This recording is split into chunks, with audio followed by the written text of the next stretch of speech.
देश में बजट पेश होने जा रहा है और बजट को लेकर बेमित्रा की जनता की भी बेहद आस है। बजट को लेकर उनसे बात की हमारे संवाददाता राहुल साहू ने। सुने क्या कुछ कहा लोगों ने।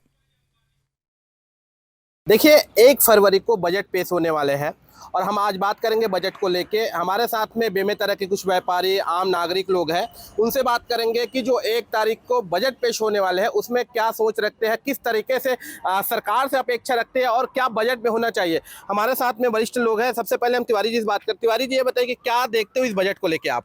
देखिए, इस बार का जो बजट है चुनावी बजट होगा और प्रधानमंत्री नरेंद्र मोदी जी ने जो है राष्ट्र को इस प्रकार से बड़ा और अच्छा विजन देने का जो है यत्न, उनका चिंतन सदैव से रहा है। इसमें जो है उन्होंने जिस प्रकार से कई बिंदुओं पर बड़े बड़े काम किए हैं, स्किल पर भी जो है युवाओं के लिए जो है उनका बड़ा चिंतन है। और रेलवे को जिस प्रकार से जो है वो बहुत अच्छा करने का प्रयास कर रहे हैं और वंदे भारत जगह जगह चल रही हैं, तो इसमें मुझे लगता है कि अब अन्य जगहों में जो 2 टायर 3 टायर जो सिटीज़ है, टाउन है, उसके लिए भी बड़ा वो चिंतन करेंगे। और चूँकि चुनाव का वर्ष है तो बजट निश्चित रूप से बहुत अच्छा होगा और इसमें सभी वर्गों के लिए जो है कुछ न कुछ उसमें सम्मिश्रण किया जाएगा। बिल्कुल, तिवारी जी का कहना है कि बजट पे खास रहेगा और रेल विभाग में फोकस किया जा रहा है। शिक्षा के से जुड़े लोग हमारे साथ, उनसे बात करते हैं। ये बताइए किस तरीके से देख रहे हो बजट को आप? देखिए, सबसे पहली बात तो मोदी जी जहाँ भी आजकल जाते हैं युवाओं की बात करते हैं, मिडिल क्लास की बात करते हैं, तो मुझे लग रहा है कि इस बार का बजट खास तौर से युवाओं को ध्यान में रखते हुए, अगर हम एजुकेशन की बात करें तो आजकल एजुकेशन लोन के जो दायरे हैं काफ़ी ज़्यादा बढ़ गए हैं। मुझे लगता है एजुकेशन लोन में स्टूडेंट के लिए कुछ रिबेट मिलना चाहिए और एटीसी में मिडिल क्लास को अगर देखा जाए तो एटीसी में मुझे लगता है इस बार कुछ ना कुछ ज़्यादा रिबेट दिया जाएगा। ख़ास तौर से मिडिल क्लास में जो न्यूक्लियर फैमिली होते हैं, जिनके लिए एजुकेशन में जो रिबेट मिलते हैं, तो मुझे लगता है कि इस बार युवाओं को खास उम्मीदें हैं और मध्यम वर्ग के लिए भी टैक्स में रिबेट की उम्मीदें हम लगाए बैठे हैं। उस दौर में जब टैक्स का दायरा 5 करोड़ लाख से बढ़ के 11 करोड़ लाख तक पहुंच चुका है केंद्र सरकार को, तो मुझे लगता है कि इस बार कुछ ना कुछ ज़्यादा मिडिल क्लास को मिलेगा। इस बजट से हम उम्मीद कर रहे हैं। देखिए, हमारे साथ में इस समय कुछ महिलाएं भी हैं और वो क्या सोचती है, कितना उनको बजट कैसा चाहिए, इनके बारे में बात करते हैं। दीदी, आपका नाम क्या है? सुनीता तिवारी। ये बताइए कि जो बजट 1 तारीख को पेश होने वाला है, किस तरीके से देख रहे हो आप? हम सोच रहे हैं कि महिलाएं अपनी जो महिलाओं के लिए जो सुविधा दिए गए हैं, मतलब दिए हैं सरकार, वो मेरे को बहुत अच्छा लगा और अच्छा आगे उम्मीद भी करती हूँ कि महिलाओं के लिए कुछ न कुछ अच्छा करेंगे। लेकिन कई महिलाएं कहती हैं कि आर्थिक जो बढ़ा है ना, वो बहुत बड़े और किचन में इसका फर्क दिख रहा है। जी, वो तो है, बढ़ाई हुआ दिख रहा है, लेकिन अब कुछ तो करेंगे सरकार, उसमें कुछ तो कमी करेंगे, कुछ आगे बढ़ाएंगे। महिलाओं के लिए कुछ बहुत कुछ कर रहा है सरकार, हमें और उम्मीद है कि सरकार और कुछ आगे और महिलाओं के लिए अच्छे ही करेंगे। तो बिल्कुल, जो बजट पेश होने वाले हैं महिलाओं भी अपेक्षा रखते हैं। हमारे साथ में फिर से एक बार पीताम्बर झा जी है। ये बताइए कि महंगाई और को लेके आप बोल रहे थे, क्या कहेंगे उसमें? देखिए, महंगाई को लेकर तो इसमें कोई दो राय नहीं कि पिछले कुछ सालों में अगर हम देखें तो यदि मैं रेस्टोरेंट की बात करूं, जहां हम पहले 100 रुपये का प्लेट खाते थे खाना, अब वो 140 से 150 तक हो गया है। या आप टोल टैक्स की बात कर लें, बहुत ज़्यादा टोल टैक्स बढ़ गया है आसपास के इलाकों में। या अगर हम देखें गैस सिलेंडर, खासकर हम मिडिल क्लास वालों ने, माननीय मोदी जी ने एक बार अपील किया कि सब्सिडी छोड़ दो, हम सब ने सब्सिडी छोड़ दिया, लेकिन वो आज गैस सिलेंडर 1000 रुपये के ऊपर रहता है लगातार।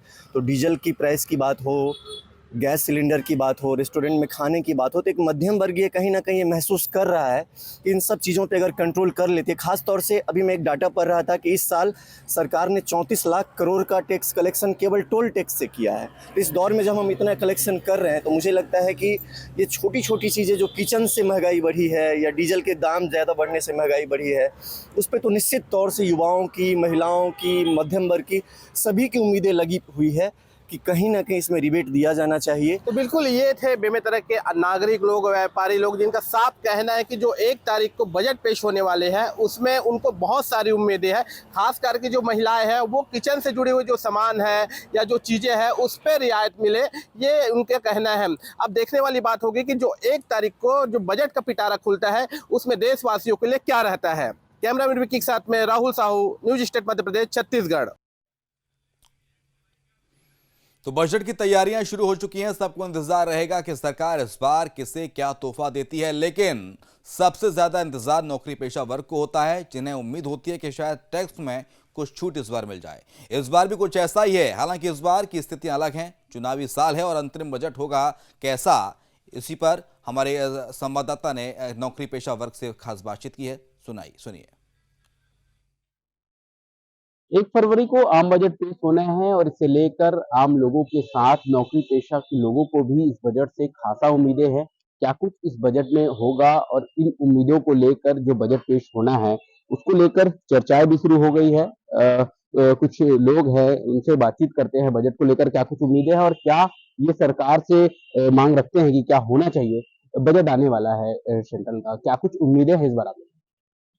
हम लोगों का उम्मीदें ये है कि जो हमारी पुरानी पेंशन है वो पूरे देश में लागू किया जाए, क्योंकि जब जनप्रतिनिधियों को पुरानी पेंशन की सारी व्यवस्था दी जा रही है, जो कर्मचारी 35 साल 40 साल सेवा करते हैं उनको मतलब कि पुरानी पेंशन ना देकर एनपीएस न्यू पेंशन स्कीम लागू किया जा रहा है, वो कर्मचारियों के साथ बहुत बड़ा परेशानी है। तो हम लोगों का मांग है कि इस बजट में कर्मचारियों के हित के लिए न्यू पेंशन बंद कर पुरानी पेंशन जो नियम है वो लागू किया। तो सरकार से इस बार उम्मीद ज्यादा है बजट को लेकर, क्या चाहते हैं आप लोग, आपको क्या उम्मीद है? प्रत्येक वर्ष जब भी केंद्र सरकार द्वारा बजट प्रस्तुत किया जाता है तो केंद्र सरकार के कर्मचारियों के साथ साथ राज्य सरकार के कर्मचारियों की भी बहुत सारी अपेक्षाएं होती है।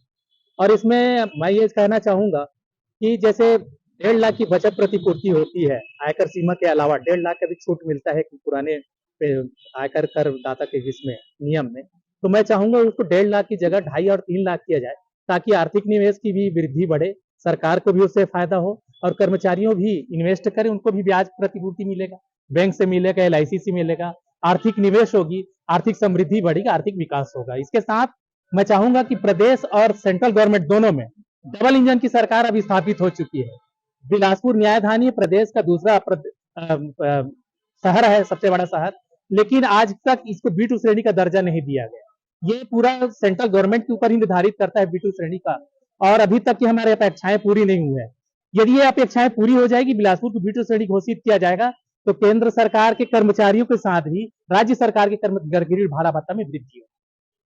वृद्धि होगी, ग्रेच्युटी होने पर TDA की बात होती है कर्मचारियों को लेकर, क्या लगता है? डीए जैसा कि आप जान रहे हैं अभी सेंट्रल से हमको 4% कम मिल रहा है। चुनाव के पहले कहा गया था कि डबल इंजन की सरकार होगी तो फायदा आपको मिलेगा, डबल इंजन की सरकार बनेगी, लेकिन सरकार बने आज करीब 1.5-2 महीने हो गए, अभी तक कोई आदेश इसका हुआ नहीं है ना। तो सरकार से हमारी यही मांग है कि डीए सेंट्रल को जो दिया जा रहा है कर्मचारियों को, वही राज्य शासन के कर्मचारियों को दिया जाए, और लिपिक वर्ग की जो पुरानी मांग है वेतन विसंगति, उसको भी दूर किया जाए। तो क्या लगता है दादा आपको कि चुनाव से पहले ये बजट आने वाला है, तो इसमें क्या लगता है आप लोग की कुछ जो उम्मीदें वो पूरी हो पाएगी क्या? हम तो सरकार से यही उम्मीद लगा रहे हैं कि जो हमारा आयकर में जो 8 लाख का दायरा है उसको बढ़ा करके 10 लाख किया जाए, ताकि हम सब कर्मचारियों को इससे फायदा होगा।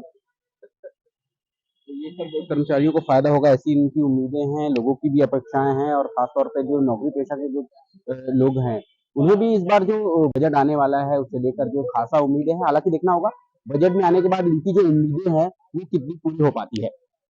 वीडियो जर्नलिस्ट कश्यप के साथ रोशन राज।